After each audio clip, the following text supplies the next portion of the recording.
Noé llegó y a los otros animales. No, el perrito al unicornio. Se lo había quedado el huesito hasta que se le arrancó.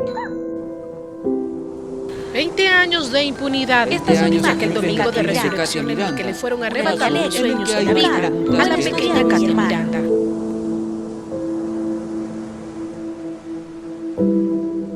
Cuando hizo su primera comunión y escuchó cuando yo le pedí a mi papá dinero para pagar el desayuno, me dijo, y con un vestido prestado, mamita, perdóneme por gastar tanto en mi primera comunión. Era una niña bien especial, que no merecía esa muerte. A esa edad uno no piensa que las personas buenas pueden ser dañadas porque nunca lo buscaron, nunca hicieron motivos para que le hicieran mal.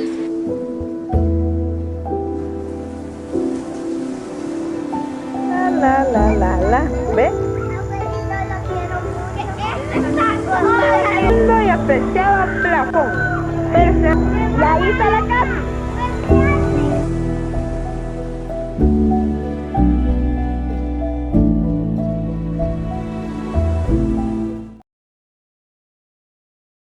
Amada Katy, hace 24 años que de forma cruel, violenta y despiadada te arrancaron de nuestro lado, de tu amada hermanita menor, Marce, con quien compartías días, tardes, noches, juegos, comida, colegio, risas, alegrías y hasta llantos, cuando una lloraba por la otra porque estaba enferma.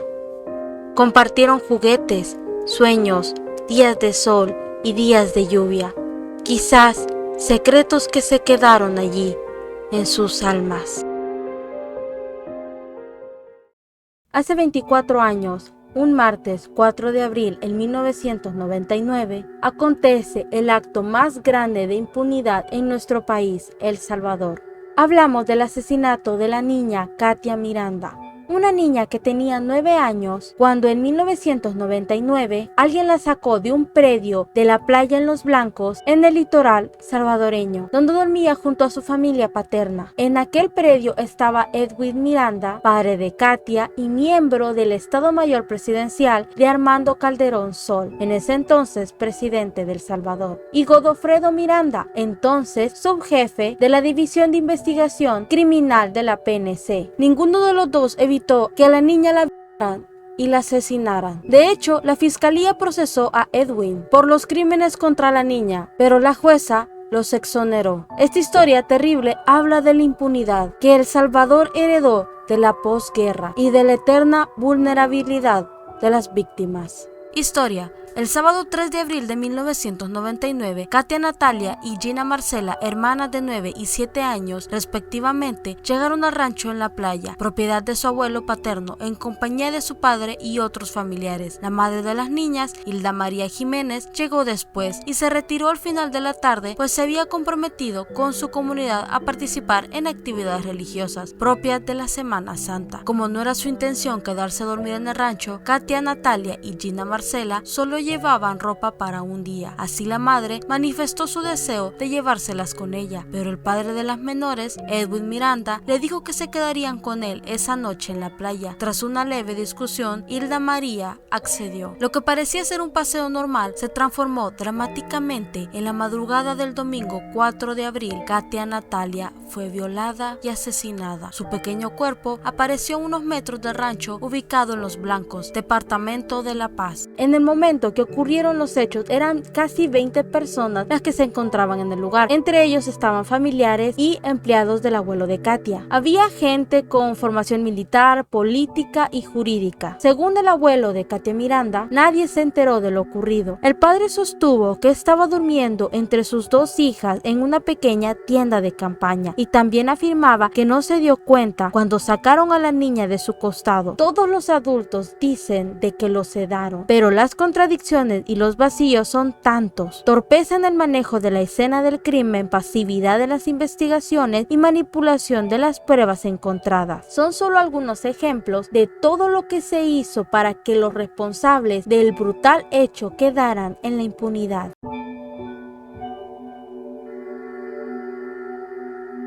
En un principio, el caso fue registrado como un accidente más en las vacaciones de verano. La fiscal Carla Estela Barquero Morán, destacada en la subregional de Zacatecoluca, llegó a la playa Los Blancos pensando que iba a ver a un ahogado. Era sábado de gloria de 1999, penúltimo día de vacaciones. Todo el mundo va de bajada ya y reza porque no salgan casos complicados, dice un abogado que trabajó casi una década en la fiscalía, alguien que conoció tanto a la fiscal Barquero como el caso Katia Miranda. Antes que la abogada llegara, horas antes, habían estado parados en ese pedazo de playa otras personas, al menos 3 hombres, entre ellos 2 empleados de la familia de la fallecida y un socorrista, que fue el primero que llegó a la escena tras recibir una alerta que había escuchado sobre la persona ahogada en Los Blancos. Al llegar al lugar, la fiscal Barquero empezó a levantar información, habló con la familia y con otros testigos, como si se tratara de una víctima que murió ahogada. Nadie le insinuó algo diferente. Ella me dijo que había tranquilidad en el rancho, que se daba por hecho que la niña se había ahogado, cuenta un ex colega de la fiscal, con quien ella habló lo ocurrido aquella mañana. En las investigaciones posteriores, una de las decenas de preguntas que saltarían entre los investigadores sería cómo una niña tímida, como la describieron sus parientes, y rodeada de una docena de familiares cercanos, incluidos su padre, sus tíos, hasta sus abuelos paternos, salió de la propiedad sin que nadie se diera cuenta. Pasó junto a 2 empleados que hacían guardia junto al alambrado de púas que daba a la playa y caminó hasta el mar.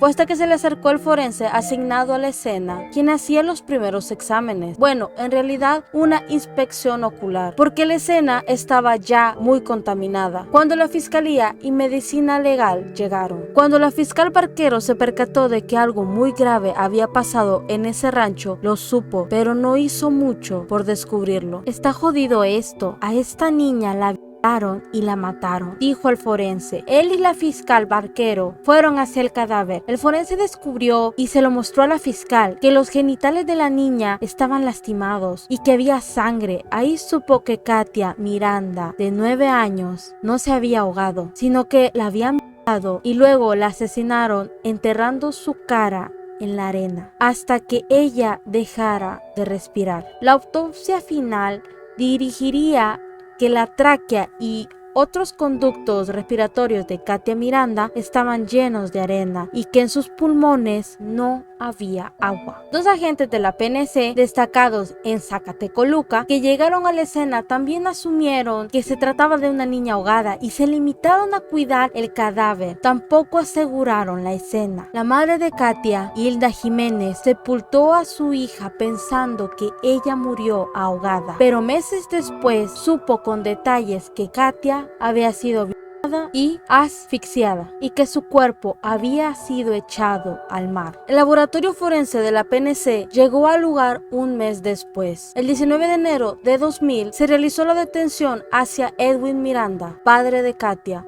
por delito de abandono. En los tribunales, Hilda María había encontrado nuevas trabas en su esfuerzo por dar con él o los autores del asesinato de su hija. Tanto así que la jueza de instrucción encargada del caso, debido a su actitud mostrada durante el proceso, fue amonestada por la Corte Suprema de Justicia. Esta funcionaria no valoró en su debida medida los aportes que se le presentaron en el esclarecimiento del caso, desperdiciando posibles vías de investigación. Tampoco valoró la evidente actitud de encubrimiento, llegando hasta el posible fraude procesal por parte de algunos de los presentes en la escena del crimen cuando este ocurrió. Además, trató mal a las víctimas en repetidas ocasiones. Se encontró un pequeño short de lona azul, además de una pequeña camisa que ella había utilizado para dormir la noche de los hechos. Esas prendas de ropa fueron después llevadas a la casa del abuelo paterno. Este habría ordenado que se lavara esa ropa y se perdió también evidencia muy importante. Fluidos del cabello o pelo se perdieron, incluso fluidos de sangre pueden haberse encontrado en esas prendas de ropa. El cadáver que fue movido de la propia escena del delito, además se contó con los que, digamos, complicidad e incluso el tío paterno de Katia Miranda, del comisionado Godofredo Miranda, que se encontraba en la propiedad, viendo cómo se hacía toda una manipulación de invasión de la escena del delito que no es protegida, que consideramos una omisión grave en el caso de esta persona. En el lugar que se encontró el cadáver después de haber sido movido, tuvo que esperar hasta prácticamente las 11 de la mañana de ese 4 de abril para que estuvieran presentes las autoridades de la Fiscalía General de la República, de la misma Policía Nacional Civil.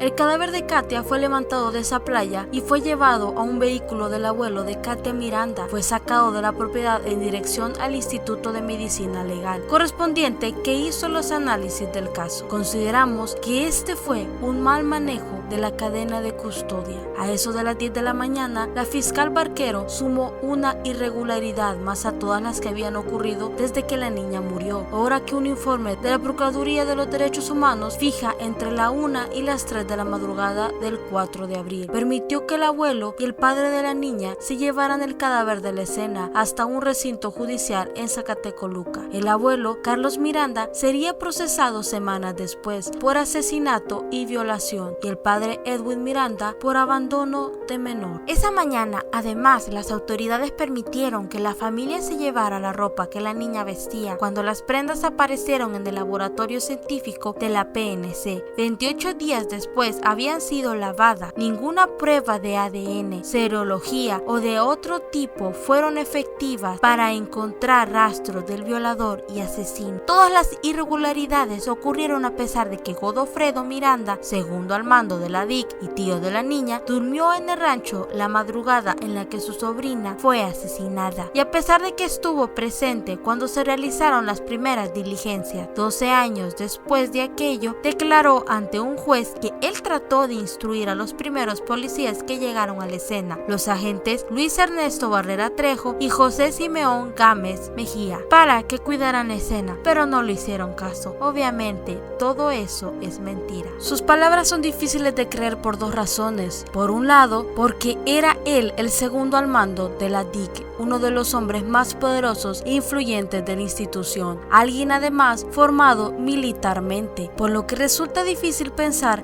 que dos agentes rasos destacados en una delegación del interior del país hubiesen ignorado una orden de ese tipo. Y por otro lado, porque los agentes creyeron en un inicio estar ante un ahogamiento y no ante un asesinato, como le pasó a la fiscal Barquero, a la familia y al primer socorrista que llegó. Al parecer, cuando los agentes llegaron al lugar del hecho, ya diferentes personas permanecían en el mismo, incluso curiosos, lo que implicaba que la escena del crimen estaba siendo contaminada. Presuntamente, en este momento todo apuntaba a que la menor se había ahogado, por lo que los referidos agentes se limitaron únicamente a custodiar el cadáver y permitieron que la escena del crimen se continuara contaminando. Dice la resolución final de la PDDH: la omisión de Godofredo Miranda, su falta de supervisión de la escena, fue la primera garantía para la impunidad en el asesinato y violación de su sobrina. La omisión es atribuible a la PNC y la Fiscalía, pero el informe destaca como circunstancia especial la presencia del segundo de la DIC y el hecho de que una relación familiar lo uniese con la víctima. Esto es lo que la PDDH concluyó sobre la cadena de irregularidades atribuidas a policías y fiscales aquel 4 de abril de 1999. El actuar negligente de la Fiscalía y la Policía afectó irreparablemente el desarrollo de la investigación del homicidio y violación de la menor Katia Miranda, dado que la inspección ocular en la escena del delito constituye un pilar fundamental de la investigación por su carácter irreproducible y que en la misma se recaban las primeras evidencias tendientes a identificar al autor o autores del ilícito. En este caso, nunca hubo trabajo trabajo de la escena del crimen, ni de la policía, ni de la fiscalía. El tío se fue, todos se fueron. Después de eso no hubo nada, nunca hubo claridad, dice un investigador privado que trabajó en la acusación penal en nombre de Hilda María Jiménez, la madre. Aún así, en enero del 2000, la fiscalía inició un proceso penal contra el abuelo Carlos por violación y asesinato, contra el padre Edwin por abandono y por complicidad contra los dos empleados de Carlos, a quienes una testigo ubicó en la escena del crimen junto al cadáver antes de la llegada del primer socorrista y de cualquier autoridad. La investigación fiscal y el proceso judicial también estuvieron plagados de irregularidades, como que la subregional de la fiscalía en Zacatecoluca no envió en el tiempo adecuado la ampliación de la autopsia, en la que se determina que la niña murió de asfixia por sofocación. Como que uno de los investigadores fiscales que trabajó en el caso meses después dijo que la jueza que conoció del crimen descartó el testimonio del socorrista, que llegó primero a la escena porque algunos familiares de Katia Miranda presentes en el rancho cuando la niña fue sacada para asesinarla dijeron que los empleados no habían estado junto al cadáver. La jueza del caso retrasó varias veces las declaraciones de testigos en sede judicial, como que el OIE participó en algunas pesquisas, algo que quedó certificado en el informe de la PDDH y que luego confirmaron fiscales asignados al caso, citando a testigos que se negaron a declarar ante ellos, diciendo que ya habían dado declaraciones a los agentes del OIE. El presidente Flores negó en público estas investigaciones paralelas. Como que el 18 de enero del 2000, el fiscal general Belisario Artiga citó a varios miembros de la familia Miranda y a la madre en las oficinas de la Unidad Técnica Ejecutiva del Sector Justicia en la colonia Escalón, en San Salvador. Ahí, según un investigador que estuvo presente, pasaron tres cosas que podrían haber sido definitorias. Una, que una tía política de Katia dijo que había visto a Edwin, el padre de la niña, besarla como a una novia, pero la fiscalía nunca volvió a entrevistar a esta testigo. Dos, que otro familiar político de la niña, un hombre, se mostró muy afectado en la reunión, al punto que el investigador asegura que mostró remordimientos, por lo que su testimonio sobre lo que pasó en el rancho también pudo haber sido vital, pero tampoco hubo entrevistas de seguimiento. Y tres, que Godofredo Miranda mostró empatía con la madre, aunque luego, cuando la defensa de su padre y de su hermano lo llamó para que repitiera lo que dijo en esa reunión, se escudó en el que fiscal general Artiga lo había coaccionado. El fiscal general Artiga adelantó en aquella reunión del 18 de enero que capturaría al abuelo porque habían detectado que éste había hecho movimientos bancarios y había comprado boletos aéreos hacia Costa Rica, pero ninguno de esos elementos fue introducido por la fiscalía ante el tribunal. Cuestionado al respecto, uno de los agentes auxiliares del fiscal general Artiga dijo que había resultado muy difícil probarlo. Al final, la mayor parte de los indicios de prueba ofrecidos en la reunión extraoficial en la colonia Escalón fueron desechados por la jueza. La justicia en este caso también tuvo que enfrentarse a una investigación paralela, una dirigida por Godofredo Miranda, con la autorización de su jefe, el director Sandoval. Godofredo Miranda mostró gran diligencia para el mayo de 2000, cuando en un tribunal se ventilaba el proceso contra su padre y su hermano. Ya tenía una hipótesis del crimen en la que sus familiares no aparecían como victimarios.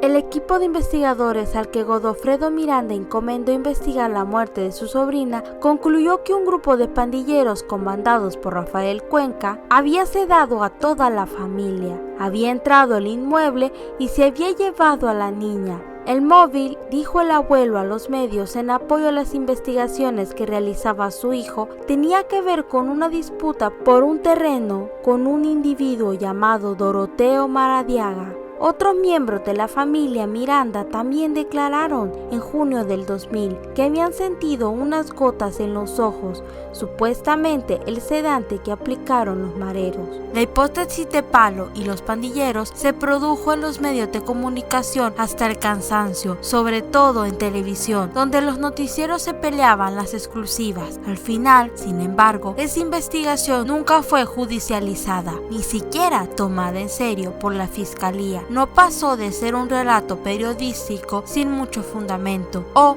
como concluyó la PDDH, una hipótesis insostenible. El 18 de octubre del 2000, la jueza de instrucción de San Luis Talpa, Ana María Guzmán, exoneró a los Miranda. Un año después, la fiscalía no había presentado nuevas pruebas y el caso se cerró. En 2009, a pocos días de que venciera el plazo que la ley le da para reabrir un caso penal, la fiscalía presentó una nueva acusación contra el abuelo, esta vez por secuestro, y fue condenado a 13 años. Para la justicia salvadoreña, sin embargo, la violación y el asesinato de Katia Miranda han quedado en la impunidad. En 2000, el fiscal general Barahona estuvo unos meses como interino, dijo a la PDDH que no había encontrado méritos suficientes para procesar a Godofredo Miranda por su pobre papel en el cuidado de la escena del crimen o por su rol en las investigaciones paralelas. Eso a pesar de que el fiscal general Barahona sí consideró en respuesta a una pregunta de la PDDH que el cual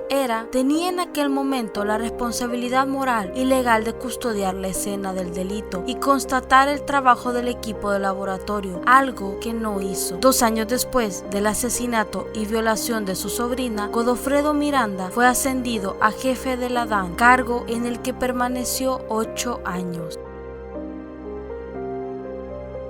La madre de Katia vive bajo asilo político en Estados Unidos. Jiménez vive aislada con su otra hija en Estados Unidos porque fue amenazada de muerte tras el primer juicio. En 2009, Carlos Miranda enfrentó una nueva denuncia por la violación de otra nieta que declaró ante un juzgado civil. Debido a que la causa penal ya ha vencido, el tribunal evalúa que Miranda debe indemnizar por reparación moral. El tribunal de sentencia de Zacatecoluca condenó a 13 años y 4 meses de prisión y al pago de $100,000 a Carlos Miranda por el secuestro de su nieta Katia Miranda. Pero en 2014, el abuelo de Katia Miranda, Carlos Miranda, salió libre del centro penal en San Vicente. Todo fue gracias al fallo de la Sala de lo Penal de la Corte Suprema de la Justicia, quienes lo terminaron de absorber bajo el criterio de que una persona no puede ser juzgada 2 veces por el mismo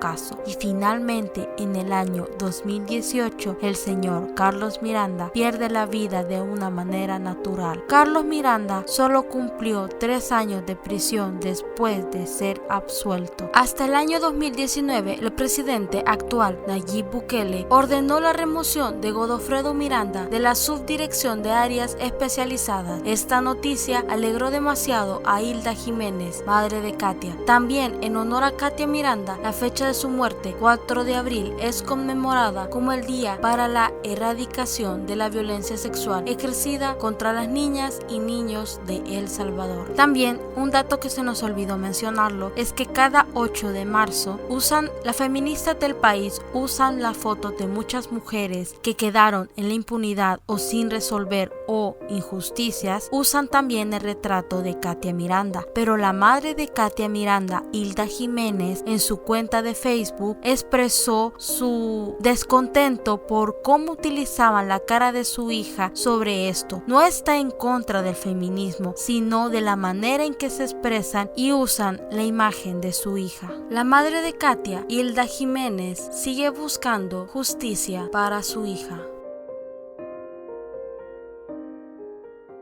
Y esto ha sido todo para este caso. La verdad es que va a ser el primero de este canal. Espero que nos apoyen muchísimo. No hicimos una introducción, primero por el tema de este caso y el segundo porque técnicamente ya saben quiénes somos nosotros. Y para aquellos que no saben y es la primera vez que nos ven por este canal, ya tenemos un primer canal que estará apareciendo aquí en la pantalla o en la descripción. Muchas gracias para aquellos que se quedaron hasta el final. Y si quieren algún caso que toquemos en especial, pueden dejarlos en los comentarios y nosotras los tomaremos en cuenta. Así que a pesar de todo este terrible caso que se dio, estamos haciendo más que todo porque es un caso que nos pasó aquí en El Salvador.